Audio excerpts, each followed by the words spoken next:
Hi, welcome to Prabhas டாபிக்ஸில் இன்றைக்கி நம்ம book review தான் பார்க்க போகிறோம். வாங்க ஃப்ரெண்ட். புக் ரிவ்யூவில் இன்றைக்கி இறையன்பு அவர்களுடைய முடிவெடுத்தல் அப்படின்ற இந்த புக்கு பற்றி தான் பார்க்க போகிறோம். வாங்க. முடிவெடுக்கக்கூடிய திறமை தான் ஒருத்தரை தலைமை பொறுப்புக்கு அழைத்து செல்லுது. முடிவெடுக்கிறத நிறுவனங்கள் மட்டுமே செய்கிறதில்ல, ஒவ்வொரு மனுஷனுமே காலையில் எழுந்திக்கிறதுலேருந்து நைட்டு படுக்க போகிற வரைக்குமே முடிவெடுத்துட்டு தான் இருக்கிறான். பிச்சைக்காரன் கூட யார்கிட்ட பிச்சை எடுக்கலாம் அப்படிங்கிறத முடிவெடுத்து தான் பிச்சை எடுக்கிறான். நாம் எடுக்கக்கூடிய முடிவுகள் சின்ன விஷயத்துக்காக கூட இருக்கலாம், பெரிய விஷயத்துக்காகவும் இருக்கலாம். ஆனால் முடிவெடுக்கிறது அப்படிங்கிறது தொடர்ந்த ஒரு தொகுப்பாகவே இருக்குது நம்ம வாழ்க்கையில். வாய்ப்புகள் இருக்கும்போது தான் முடிவெடுக்கக்கூடிய சூழ்நிலையே உருவாகுது.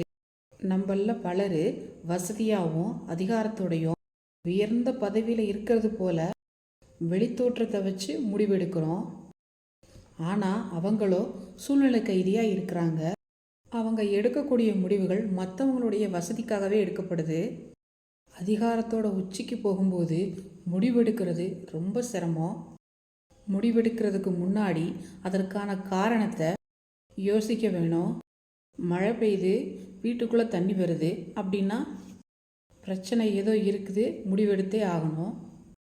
அதே மாதிரி வேலை பார்க்குற கம்பெனியில் மூடுறாங்க அப்படின்னா வேறு வேலைக்கு போகணும். அப்படின்னா அடுத்து என்ன செய்யணும் அப்படிங்கிறத முடிவெடுக்கணும். பிரச்சனையை முதல்ல தெரிஞ்சுக்கிறதும் ஆழமாக யோசிக்கிறதும் முடிவெடுக்கிறதுக்கான முதல் படி. சாமானியர்களுடைய முடிவுகள் அவர்களையோ இல்லைன்னா அவங்க குடும்பத்தையோ அல்லது அதிகபட்சம் போனால் அவங்க பாரம்பரியத்தையோ பாதிக்கும்.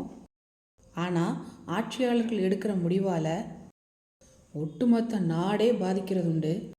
இன்னும் சிலர் இருக்கிறாங்க, எந்த முடிவும் எடுக்க மாட்டாங்க, மற்றவங்க முடிவெடுக்க அதனுடைய பலனை மாத்திரம் அனுபவிக்கிறவங்களும் இருக்கிறாங்க.